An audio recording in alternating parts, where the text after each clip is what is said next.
Welcome back to The Long Game. Today I'm joined by Alfonso Costa Jr., Chief Operating Officer of the Falcone Group, one of South Florida's leading real estate development firms and a former senior official at the U.S. Department of Housing and Urban Development. Alfonso is really impressive. You want to listen to his story. He was recently recognized as South Florida Business Journal's 40 Under 40. He has a JD from Harvard Law School, a Master's of Science from University of Oxford, and a BA from Yale. Wow. He's also a two-sport collegiate athlete, D1. In his role at Falcone, he's overseeing a $1 billion real estate portfolio. In this episode, we talk about what it takes to build at the intersection of government, capital, and community, from opportunity zones to workforce housing to large-scale mixed-use development. Alfonso, thank you for coming on The Long. Thanks so much for having me, Jay. I feel like doing this podcast and watching what you've done, I feel like I've made it because you've had such an incredible list of speakers and participants. So thank you. I really appreciate you having me today. Great to have you. Your list of accomplishments is super long. So you're adding and you're elevating the show. And so we're honored to have you, Alfonso. Thank you. We're going to talk about your history, your work, what you've done in the government, the Trump administration, what you've done for low-income housing, middle income, what you're developing. Where did your motivation come from an early age? That's a great question. I think my self-motivation was really inspired from my parents, my siblings, and the friends and support group that I was always blessed to have. But again, really started with my parents, I think at a young age, encouraging us and my three siblings to push each other in a positive way and always try to be the best versions of ourselves, whether that was academically, through sports, through volunteer efforts, and always maximizing our time and being able to undertake time management and schedules, regardless of our age, and trying to really develop that skill set at a young age. But I think especially sports, whether it was growing up in Pittsburgh, Western Pennsylvania is a big football town. Yep. And my father was actually, I think I was telling you before we started today, my father was Dan Marino's running back at Pittsburgh Central Catholic High School. So growing up at a young age, football, basketball, lacrosse, you're always trying to compete at a very high level, and doing so with, I think is especially important, with a team-oriented mindset. And I think having that ability to, and the circumstances whereby you're not only self-motivated, but motivated to accomplish more and achieve more alongside a group of people that you respect and trust, I think was something that was instilled in me at an early age by my parents and my siblings. So you were a high-performing athlete, played multiple sports. What was the academic focus like? Because playing multiple sports at a high level, with your siblings, I'm sure there was a lot going on. Did your parents instill straight A's? What did they talk about, and how did they instill and train you guys in terms of education? I was really lucky to have extremely accomplished older siblings. And it started at the top with my brother, Joey, who, similar to me, he ended up going to Yale and doing a JD MBA at Harvard, which is a very elite class. Only 10 students a year do both those degrees. Very elite. Despite the fact that the law school has 600 students and the MBA or business school program has about 800. So I always looked at my brother as my role model and mentor and tried to fill, to the extent that I could, his shoes and steps, because as I was going up through school, each of the teachers that I would have would say, "Oh, you're Joe Costa's brother." Yeah. And so that in and of itself was, okay, this has to be a self-fulfilling prophecy by which I have to meet these standards and expectations. And if you don't, it's almost going to be embarrassing because I come from the same lineage, from the same parents and in the same household. So trying to step up to the plate and meet those expectations. So I think it was more so my brother setting the bar of getting A's and trying to be the best that you could be. So I was really blessed in that regard as a younger sibling to have that role model to look up to. So high school in Pittsburgh to Yale, ultimately to Harvard. What was that path, playing sports and also managing academics? And Ken Griffin just last week said, when he's looking for superstars to join Citadel, he said, if you are a collegiate athlete and you also excel in the classroom, that says a lot. So you share those qualities and those characteristics. I appreciate that. And I did have a chance to hear what Ken Griffin said. And I agree pretty wholeheartedly with that, because I've seen classmates, teammates that have achieved a lot of great things post-graduation, which isn't always the case coming out of some of these Ivy League institutions, where oftentimes it can become this really isolated ecosystem or bubble by which you're really growing into adulthood. And I was really lucky to have been able to play both Division I lacrosse and basketball at Yale, which was always a goal of mine growing up as a kid. I didn't think it would necessarily happen, but I always envisioned it. And that wasn't always going to be my trajectory. I actually, my junior year of high school, I tore my left ankle. I'll never forget, in December of my junior year, and I missed half the basketball season. Wow. Was able to come back and play AAU basketball that spring going into my senior year, but a lot of the Division I schools, especially Ivies, had stopped recruiting me because of that. Wow. And I was actually intending to go play Division III at NYU for Joe Nesci.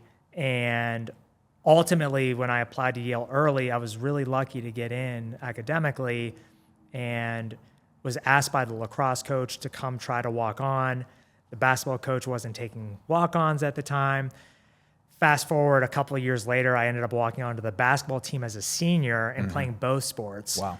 Which I think both the lacrosse coach and basketball coach thought was crazy, but was such an incredible experience. And both of those coaches are still there to this day, and I talk to them still frequently, and I'm super proud of what they've done, not only as coaches, but really as leaders of men for those teams, and really being important, almost like father figures in their lives. You've taken on leadership roles since graduating college. It's been instilled in you from a young age. What were some of the first roles after Harvard? You have a JD MBA from the most prestigious university in the world at your fingertips. What was the next step from there? So when I was at law school at Harvard, I realized relatively quickly that big corporate law wasn't going to be for me. And I think Did you intern in corporate law when you were? So after my first year of law school, I went to go work in NYU's, New York University's general counsel office. Okay. And they have 16, at that time, this was in 2016, they had 16 in-house full-time attorneys. And I had the pleasure of working with a really accomplished set of lawyers who had a portfolio that's quite robust. And at that time, NYU owns a lot of property. At that time, they were the third largest private owner of real estate in the city of New York. Yep. And they have assets across the world globally, really to accommodate their campuses beyond the United States. Yep. So I had the chance to work there for a summer after my first year of law school. Going into my second year, I decided that in speaking with my family and my friends that, again, law full-time probably wasn't going to be my ultimate goal. And when President Trump was elected the first time around, Dr. Ben Carson was nominated to be the Secretary of the U.S. Department of Housing and Urban Development, also known as HUD. And I had a long-standing relationship with him. I had run his political action committee prior to him running for president. This was back 2014 into 2015. And he had asked me to come intern for the summer after my second year of law school to see if I enjoyed it, to learn the agency, because it was really a nice combination of what my interests and experiences had been up until that point, including working in low-income communities. I was fortunate to have done Teach for America as a fifth grade history teacher in Brownsville, Brooklyn. So a lot of my students had actually lived in public housing or were homeless or formerly homeless. I had a real estate background. I had studied comparative social policy at Oxford, focusing on healthcare, education, housing. And so that, along with my interest in law and my studies in law, whether that be real estate law, corporate, tax, you name it, affordable housing law and policy. It was really a nice chance for me to bring to bear all those different interests into one internship. And I really fell in love with the agency that summer. And so going into my last year of law school, I decided, okay, I want to return here upon graduating in May of 2018. And that's exactly what I did. I went back in as Deputy Chief of Staff, overseeing all policy for HUD immediately out of law school, and really never looked back from there in terms of what opportunities presented themselves to me, and was very fortunate enough to just really fall into place where I was able to then utilize all those experiences on the go forward. You led some big initiatives when you worked for the government for Dr. Ben Carson. Let's talk about those, and they've had huge impact across the country. Opportunity zones, live local, there's Opportunity Zone 2.0. What are the changes, and how do you see that impacting America? Absolutely. So Opportunity Zones is something I'm very proud to have been part of. As you mentioned, was passed originally through the Tax Cuts and Jobs Act at the end of 2017 during the first Trump administration. And it was arguably the most bipartisan piece of legislation that came out during that time, the Opportunity Zones program and initiative. And so I was very fortunate that Dr. Carson was tasked with being the chairman of the White House Opportunity and Revitalization Council, which was a 16-member agency, interagency working group at the executive branch level, coordinating with Department of Labor, Department of Commerce, the U.S. Treasury Department, you name it, to identify resources, programs, et cetera, to further enhance the Opportunity Zone initiative. And when that council was stood up in 2018, I served as the proxy and representative for Dr. Carson on that interagency working group. So I had the pleasure of working with all these different agency representatives, but then also with the private sector, including both state and local government representatives, nonprofit leaders, real estate developers, investors, you name it. And I was also very fortunate during that time in that role to work alongside the current HUD Secretary, Scott Turner, who was nominated and confirmed by the Senate during this most recent Trump 2.0 administration. But to go to your question about opportunity zones, again, not only being bipartisan in nature, where it was originally proposed via legislation by Senator Cory Booker, Democrat from New Jersey, Senator Tim Scott, Republican from South Carolina, but it's had a profound positive impact on communities that historically have been disinvested and neglected, all the way from housing supply to creating jobs and operating businesses. So currently in the Opportunity Zones 1.0 program, there are 8,764 census tracts throughout America that are eligible for receiving investments from qualified opportunity funds into these neighborhoods. And the One Big Beautiful Bill that was passed in July of 2025 has made the Opportunity Zones program permanent. And what's special about the changes is that it has reduced the criteria by which census tracts can be eligible for certification. So it's more strict, requiring 70% AMI and 20% poverty thresholds versus 80% AMI and 20% poverty thresholds from 1.0. So these Opportunity Zone funds, they are encouraged to invest in these neighborhoods that have been maybe forgotten about or underinvested in over the years. What are some of the tax benefits that they could achieve by investing in these Opportunity Zones? It sounds like a very common sense policy that to encourage investment in these neighborhoods, the developers, they need an economic incentive. They need economic benefits. Yeah, it's an incredible set of incentives. So essentially, anyone who has eligible capital gains, whether that's from a real estate investment, stocks, bonds, they have 180 days to put the capital that's the eligible capital gains into a qualified opportunity fund. And essentially, those funds need to be deployed into QOZBs, or qualified opportunity zone businesses, which includes real estate, construction projects or new developments, also substantially improved projects as well. And the benefits include, in Opportunity Zones 2.0 program, a 5-year deferral of paying the taxes on those capital gains, but then also at the end of the 10-year hold, a complete step up in basis on the appreciation of your investment. So I would also say, and going back to the 5-year deferral of capital gains benefit, at that point in time, you also get a 10% step up in basis on your gains.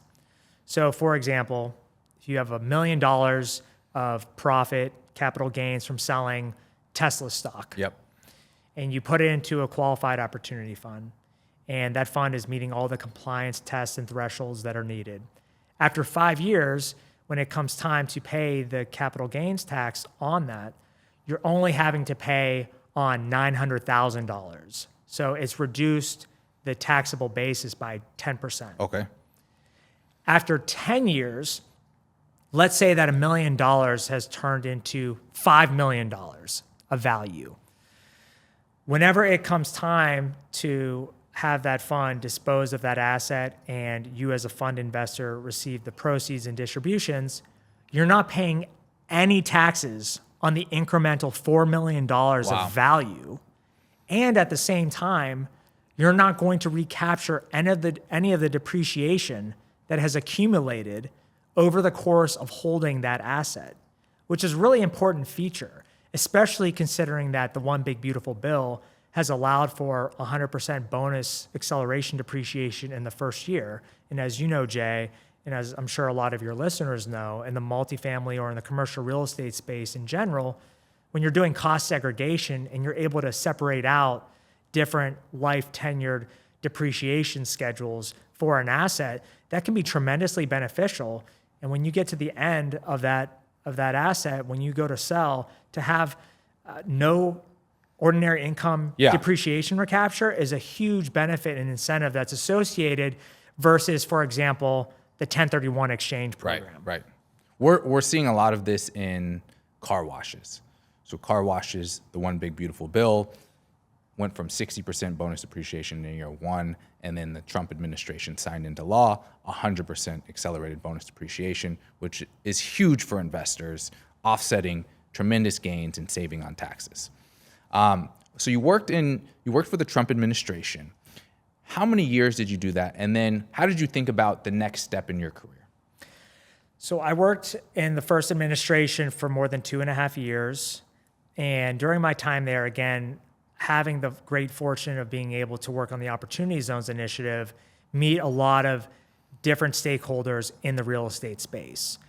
And one of those persons was Art Falcone, the founder and CEO of the Falcone Group.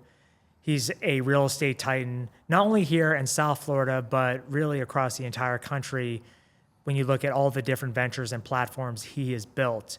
And so we had met through a mutual friend during my time in government, and he had asked me upon eventually departing the government if I would come move down to South Florida to help build out a new affordable and workforce housing platform, look at things in the Opportunity Zone space as well. And so that's the decision that I made because his reputation was truly as strong as anyone's I had come across. And one of my goals was always to go work with and for a good person. And based on what I had seen and heard from people, based on not only his track record as a developer, investor, but also in terms of how he gives back to the community, he and his wife, Marcy, and the entire Falcone family, whether it's the Boys and Girls Club of South Florida, Junior Achievement, Boca Helping Hands Food Kitchen in Boca Raton. The list goes on in terms of the families and households and communities that they serve, not only as a company, but as a family. And that's something I wanted to be a part of and associated with. And it was really an easy decision for me to go down that path. Miami World Center, second largest development in America after Hudson Yards. Let's talk about how big was it, the investment, the capital, the partners, everything. So Miami World Center, as you mentioned, 27 acres, truly a city within a city. The former Miami Heat Arena was on that site. But what a lot of people don't know is that the assemblage of those 27 acres started all the way back 2003, 2004. Wow. Didn't finish until about 2015, 2016. And then not really until 2019, when Paramount, the 570 condo unit tower was delivered, did you really start to see the fruits of the labor that went into that multi-decade investment process play out. And that just showed what Art Falcone, along with his co-managing partner, Nit Motwani, investors like the CIM group, really had to undertake in terms of patience, multi-cycle experiences in terms of capital coming in, coming out, and all the different micro and macroeconomic pressures that any development is subject to, but especially a large mixed-use urban project like Miami World Center. But it's really been a phenomenal experience to be a part of, especially having joined the company 6 years ago when it was well into its maturation as a development, and just being able to see the Apple Store open, which is one of their world stores, Lululemon, Ray-Ban, Sephora, Museum of Ice Cream, the heavily respected Maple and Ash out of Chicago, one of the best steakhouses in the country.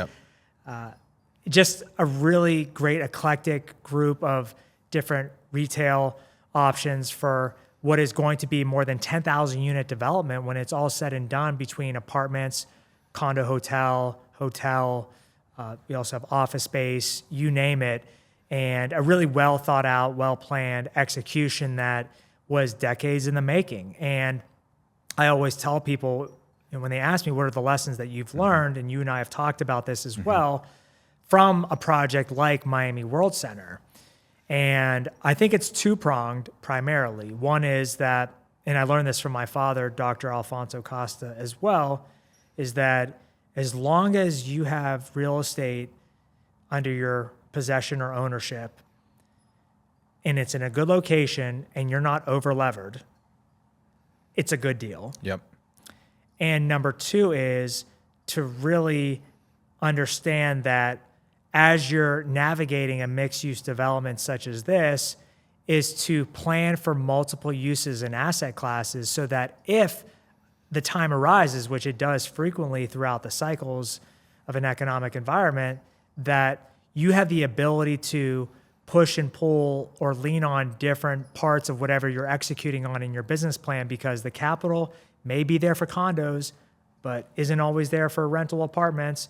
And retail and office might fluctuate in terms of the capital they're able to attract. And so being able to sustain and develop to fruition what that vision was ultimately laid out as, I think those are really two critical pieces.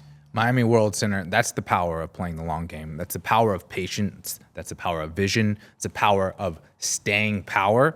So your advice, your learnings, and from your father and from working on this project, is buy good real estate.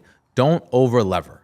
Leverage gets you into trouble because there's always economic cycles. There's always ups and downs. So make sure you can hold on to that real estate. Also, give yourself flexibility.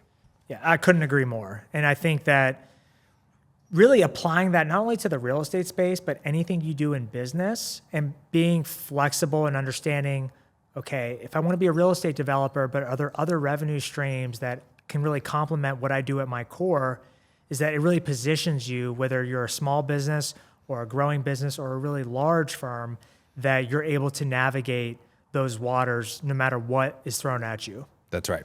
And you guys recently had a big sale in Miami World Center. We did. Very exciting. We sold our Block C East parcel, 1.4 acres, for $88,750,000. Incredible. So approximately $89 million to a group from Japan called Kasumigaseki Capital. They're a Tokyo-listed stock exchange entity that has more than 20 hotels in Japan, currently under development, 30 more. And this was their first acquisition in North America. Very excited to have them as a part of the Miami World Center family. That site has a little bit more than 1,000 units of density associated with it, as well as 1.65 million square feet of development rights, with the ability to really execute on any asset class that they'd like.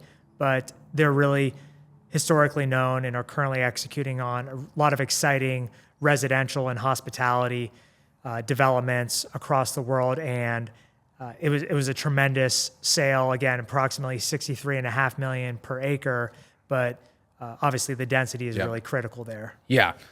Congratulations. Foreign capital coming, Japanese capital investing, downtown Miami, $89 million trade, 1.4 acres. It shows the power. It sounds like a big number for that amount of land. This is Miami, but there's good density there. And the city has been very thoughtful and business friendly to encourage development. More development, more supply lowers the cost of housing. It lowers prices for purchasing, it lowers rental rates. So this firm, this Japanese firm, they're coming in, they're investing. They see Miami as a safe haven. You guys, great job for bringing new developers to the market. So, while it sounds like a big number, they can build a lot and they can do a lot on that parcel. Absolutely. So it's, again, more than 1,000 units, but don't forget that the hotel keys only count as a half a unit. Wow. So there's really a lot of potential there, obviously subject to the 1.65 million square foot threshold. So really exciting for what I perceive to be the hole in the donut of Miami World Center. Really is at the heart of the entire overall development.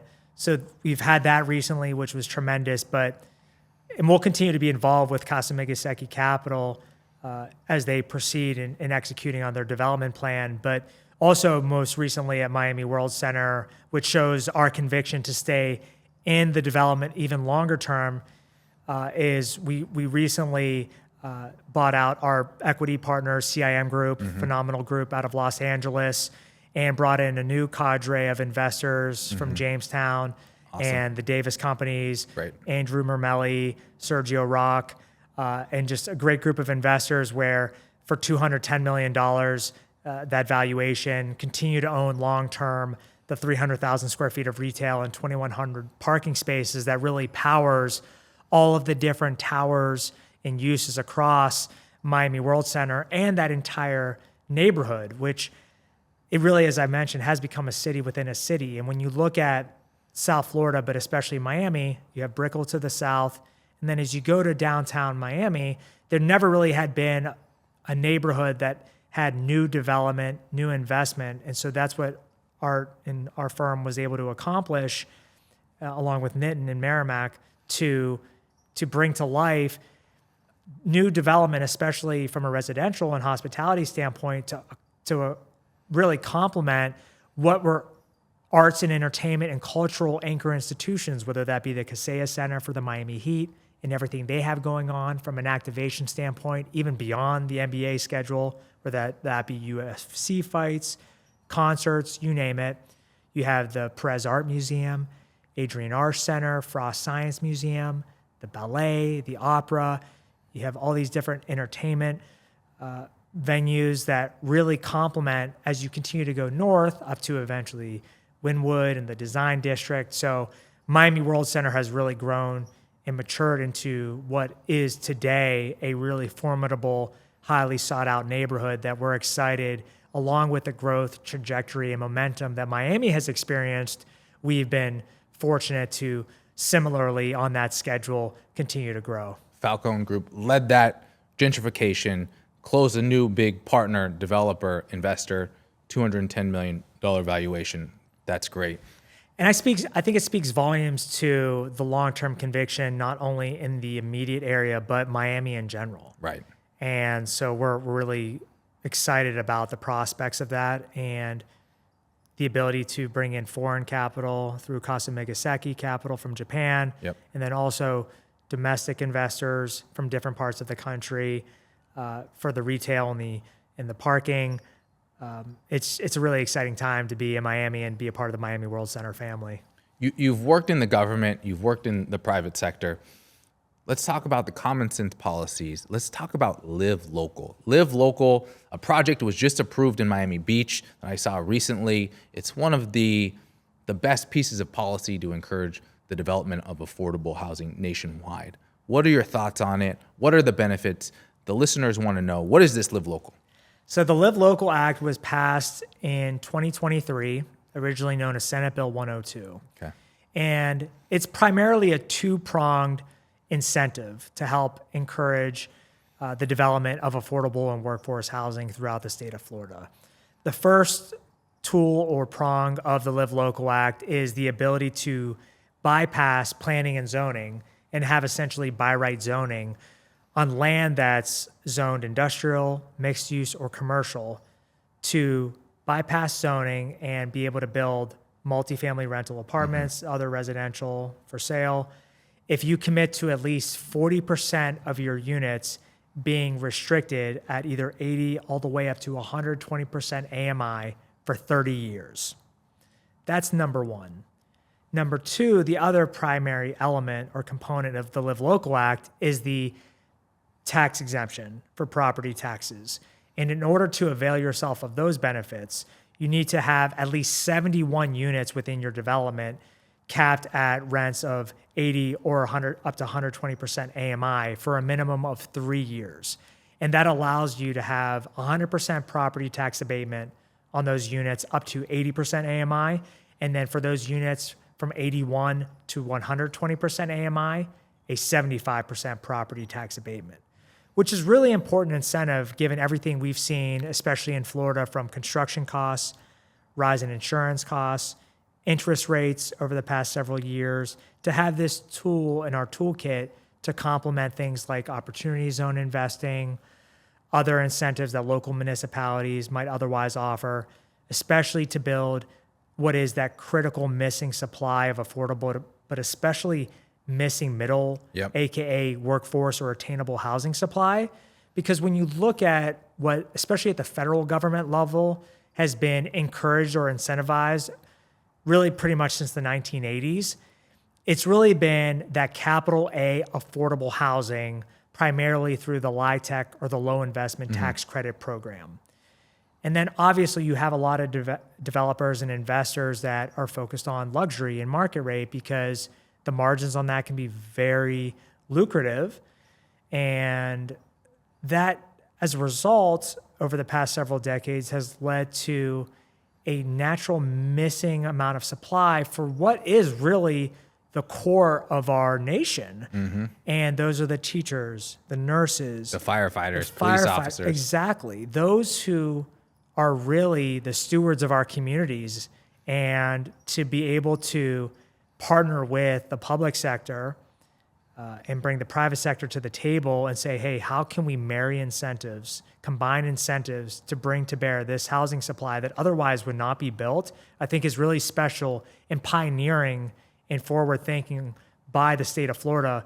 And I've been blessed to see the entire country try different things. And I'm really excited about what Live Local has done and will continue to do, especially now with the Third Amendment that was just passed and will be signed into law come June and effective in July 2026. Another reason to invest in Florida. Florida's leading the charge on the development, workforce, attainable housing. From a for sale perspective, as a developer, and for those of you listening, you can, and my attorneys, I'm probably butchering this, your density of what you can build on that piece of land, you can go to the highest FAR in that neighborhood within 1 mile, and then you get a 50% bonus on top of that.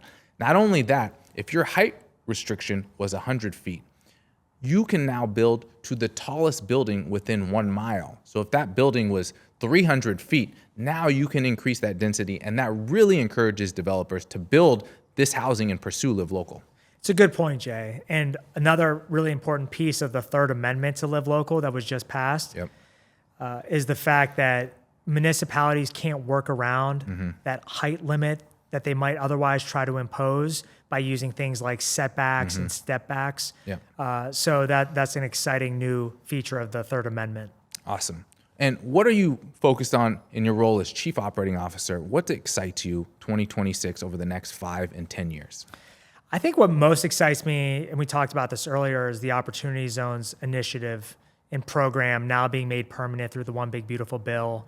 I think that as the next 10-year cycle of newly designated and certified OZ census tracts will bring to bear a lot of important capital into communities that really could use that investment to continue to uplift those neighborhoods. So I'm really excited about seeing that take off and continue to grow above and beyond and build off of the Opportunity Zones 1.0 program. So that's number one. I think number two is also the fact that municipalities have really started to embrace and endorse the notion of working with the private sector in order to harvest the value of land that they may own or assets that they own, while simultaneously accomplishing the goals and the mission and the principles of what they would like to achieve for their communities. And so that's taking either existing property, existing buildings that need to be either demolished and rebuilt, or vacant land that's sitting idle, and saying, okay, how can we partner with the private sector through P3s or public-private partnerships in order to build new housing, in order to bring in new operating businesses and support small businesses to establish retail and other commercial offerings, to grow jobs, to bring revenue, to sustain families that otherwise haven't been able to participate in the economy, all the while bringing in new businesses, new companies, and potentially new healthcare institutions, new schools. I think that having a greater tax base to build off of and to support different facets of a city, of a county, that's something that's become even increasingly more apparent to me since I moved to Florida 6 years ago, is that more and more municipalities are embracing that. And I think that's a really positive thing that I'm excited about. Yeah, that's incredible. The growth there, the investment, opportunity zones, live local. You've worked in the public sector, you've worked in the private sector. What advice do you have for those that are listening, that are starting out in their careers, they might be in the middle of their careers, to accomplish so much? You are a high-performing person. You are a business athlete, okay? You're performing at a high level. What advice? Because people, they want to know. You went to Yale. You got a JD MBA from Harvard. You've worked for the Trump administration. You've worked for a very successful development firm. You're in the C-suite now. I know that's a lot, but Alfonso's, is super impressive here. Thanks. What advice do you have for those out there? Well, thank you for that, Jay. I've been very blessed to be put in a position and have had opportunities presented to me because of what my parents and my siblings have been able to do for me, and support system along with my friends and different mentors and coaches along the way. I would say that one critical piece of advice that I continue to try to adhere to this day is never be ashamed to ask questions and be a lifelong learner for the long game. Yep. Always be learning, always be trying to understand what is happening, what's next. Don't be afraid to look like you're lacking knowledge or ignorant, because at the end of the day, whoever you're sitting across or in a room with, at one point they didn't know the knowledge that they now obtain and have at their disposal. And that's the beauty of being human beings, that we're always learning. And obviously AI is going to be very complementary and important as we go on that path towards lifelong learners, which is amazing because it's now at our fingertips. But as you undertake that and you use AI and different programs to gain and garner knowledge, is still remember that there are things you can only learn from human beings in discussions, whether that be one-on-one or in group settings, on phone calls, in meetings, that are oftentimes intangible and can prove to be invaluable. And so don't let what oftentimes could stifle or stunt your growth because you think you might look stupid, and because human beings tend to be judgmental, don't worry about that. And I know AI won't judge you, but don't be afraid even if human beings do judge you, because you're on your own path in the long game. And if people want to support you along the way, you'll identify those people pretty quickly. And that's a blessing, because at the end of the day, as you build your team, and life is a lifelong game, and you have to build your team, that's a really important thing to be able to identify. And just being a lifelong learner, ask those questions. Lifelong learner, put the ego aside. Absolutely. Be okay with not having all of the answers, humbly asking questions, learning. Warren Buffett talks about it all the time. He's continuously reading. Some of the biggest leaders, they're reading and learning all the time. Let's talk about personal life. Are you still playing basketball? Not anymore. I have a sneaking suspicion that one day I'll tear my left Achilles. Okay. So keep it limited to just, how are you staying fit? Weightlifting, cardio, sometimes pickleball with my beautiful wife, Francisca. She drags me out there to play. But, I have a 5-year-old and 4-year-old that are just amazing. They keep us pretty active and busy. to the playgrounds, to the amusement parks, their sporting activities. So that's primarily the means by which I try to stay active and fit. But, as I go into my 40s, I know I'll have to be even more intentional about it. But the days of playing basketball and lacrosse, and I don't wait till you hit 40, my friend. Wait till you hit 40. I don't miss waking up at 6 a.m. to go pick up a lacrosse stick in New Haven, Connecticut in, sub 30 degree weather in February's. But I would say that every day that we have a chance, especially here in beautiful South Florida, to do things like go to the parks and enjoy the great weather, it's a really unique place to be. Summer travel plans. Where are you headed? So we'll be spending some time in Europe. My background's Italian, Yep. so I spend a decent amount of time on the Amalfi Coast, where my parents have a beautiful home. We're very blessed to have. My wife is from Portugal, Okay. and her family is primarily residing there.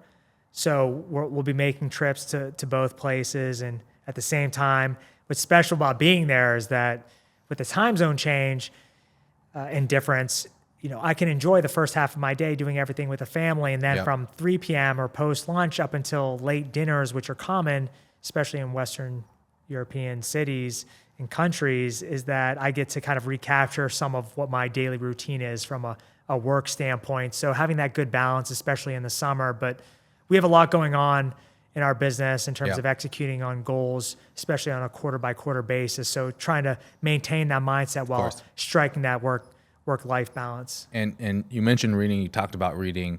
What book are you reading, or what's a book that you'd recommend to the listeners? So there are a few books. I would say most recently, The Obstacle is the Way, Okay. as well as The Ego is the Enemy, I think are two important books I've read recently, along with Marcus Aurelius's Meditations, which is about Stoicism, a great complement to Obstacle is the Way.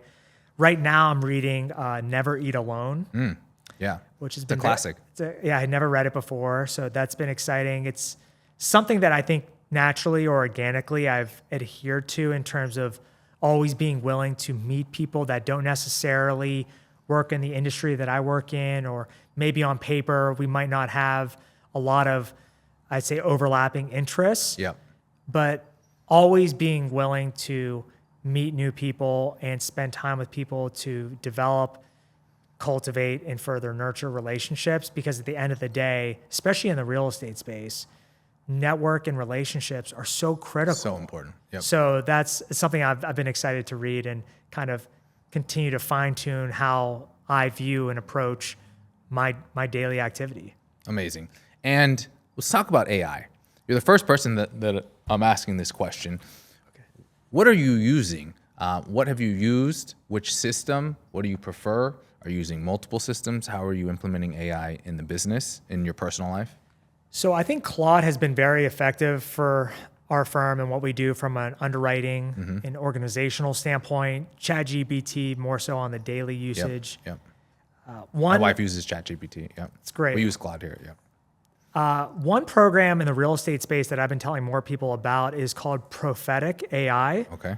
which is phenomenal for identifying pieces of land in the way that they're able to filter through and show overlays with different incentives, Wow. show assemblages, especially if it's different SPEs, special purpose entities, or SPEs, special purpose vehicles for different parcels owned by different entities, but able to track it back to maybe one address. So okay, who are these collective owners, so that you don't have to make 5 phone calls, you can make one. Yep.